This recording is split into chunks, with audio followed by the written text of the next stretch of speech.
No fear, no shame. No fear, no shame. Kurdistan is our name. Kurdistan is our name. Kurdistan is our name. Kurdistan is our name. Whose land? Our land. Whose land? Our land. Whose right? Our right. Whose right? Our right. Militias out. Freedom in. Militia out. Freedom in. Militias out. Freedom in. Militia out. Freedom in. أيها المواطنين المتضررين وضحايا ميليشيات حشد الشعبي وقوات المسلحة العراقية الأخرى، السلام عليكم ورحمة الله وبركاته. في عام 2014 اتخذ قرار بتأسيس قوة عسكرية إضافية غير ضرورية، وفرضت على واقع السياسي العسكري المعقد في العراق من قبل المرجعية الشيعية العليا تحت المسمى الحشد الشعبي، والتي تتألف غالبية عناصرها من طوائف شيعية، وأولئك الذين يظهرون ولاء الأكبر للجمهورية الإسلامية الإيرانية تحت الذريعة مواجهة لحرب الطائفية. في تلك المرحلة التاريخية تم اتخاذ قرار تأسيس ميليشيات الحشد الشعبي وفقا لتوجهات فكرية طائفية مذهبية. بعد مضى عامين من ذلك التاريخ، وتحديدا في العام 2016 أصدر برلمان عراقي الذي تهيمن على تركيبته غالبية من عرب الشيعة والمتعاطفين من هذه القوة تحت النفوذ الإيراني قرارا بإضواء الشرعية القانونية على وجودها، على الرغم من اتخاذ قرار شرعنا القانونية، إلا إن هذه القوة الميليشياوية قد ارتكب جميع أشكال الظلم والقمع والأعمال غير مشروعة دون وجود أي إطار قانوني أو مؤسسي قادر على محاسبة هذه الميليشيات المسلحة ووقف انتهاكاتها. منذ ذلك الحين تواصل هذه القوة المفروسة ارتكاب جميع أنواع الانتهاكات على الأصعدة السياسية والعسكرية والأمنية في المناطق المتنازع عليها بين أقليم كردستان العراق والحكومة الاتحادية، وذلك ضد مواطني تلك المناطق، وخاصة المكونات الكردية والعربية السنية التي تصبح يوما ضحايا لهذه الميليشيات المسلحة. نحن في منظمة الداكوك نطالب بضرورة وضع حد لتلك الانتهاكات المرتكبة بحق المواطنين في أقرب وقت ممكن، وخاصة المواطني المناطق الكردية في تلك المحافظات.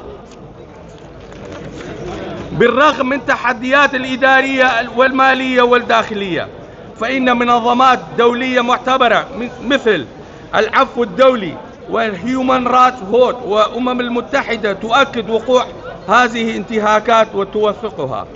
نحن بصفتنا ناشطين ومراقبين ومواطنين من أقليم كردستان والمناطق متنازع عليها، نعتبر هذه الميليشيات المسلحة تهديدا مباشرا وجوهريا لمناطقنا ولمجتمعاتنا، سواء من خلال استخدام القوة المباشرة كما حدث في أعقاب استقلال أقليم كردستان عام 2017، أو عبر هجمات بالطائرات المسيرة الإيرانية الصنع كما حدث في أشهر الأخيرة ضد حقول النفط في الأقليم، بهدف إحداث زعزعة اقتصادية والأمنية في منطقتنا. نطالب المجتمع الدولي في سياق التطورات الجارية في المنطقة بضرورة استهداف هذه القوة الميليشياوية واتخاذ إجراءات لازمة لحلها، بما يساهم في إعادة الاستقرار إلى منطقة وحماية وحقوق المواطنين. منظمة داكوك السلام عليكم أخوتي الأعزاء. البداية نوجه هذه الرسالة إلى الرأي العام وإلى منظمات الإنسانية.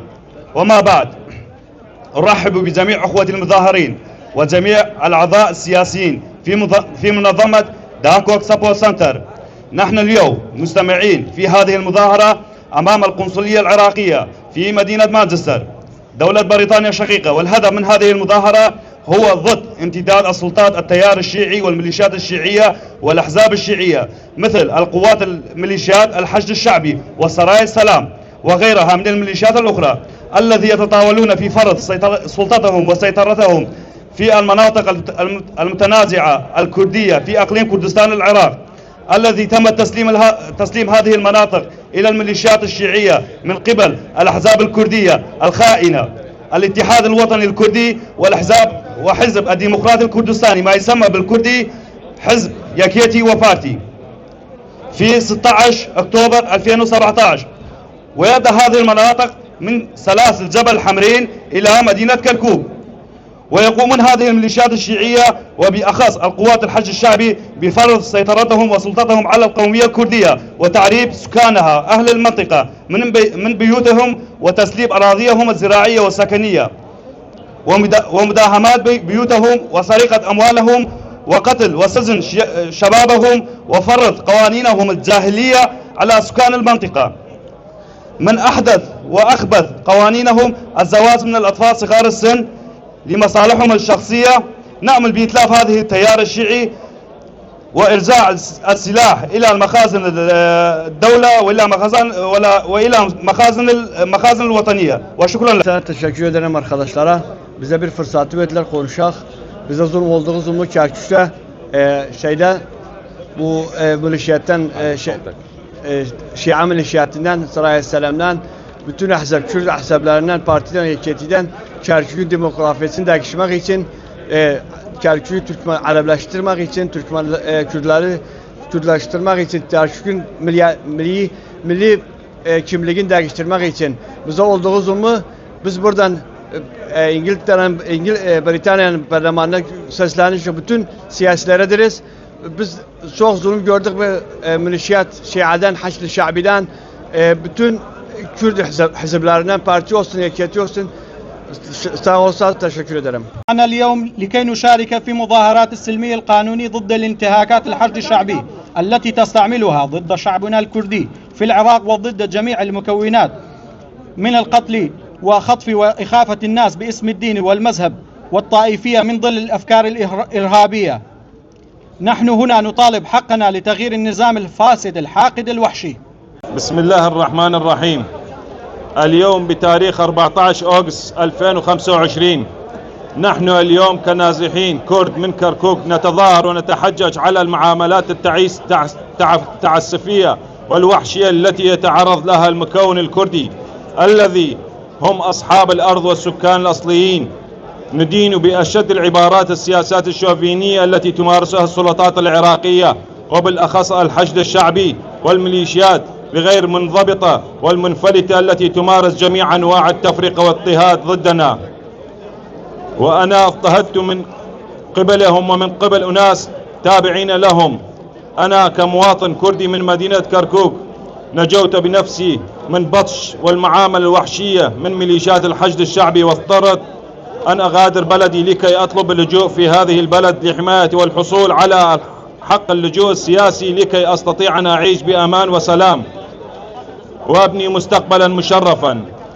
أحب أن أوصل ندائي واحتجاجي لجميع وسائل الإعلام ومن هذه المنبر من منظمة داكوك لكل العالم ومن هذه البلد الآمن مثل المملكة البريطانية العظمى التي الديمقراطية فيها راسخة وحقوق الإنسان فيها محفوظة. فلذلك نطالب من جميع الذين يشاركون في جهدنا ويوصلون أصواتنا إلى جهات المعنية لجميع العالم. والسلام عليكم ورحمة الله وبركاته. حشد ديني نسر تشوك وقبا ما تقينوا صدام ينبير دنيا وكتائبي بابليون ساتي كشتوا بابليون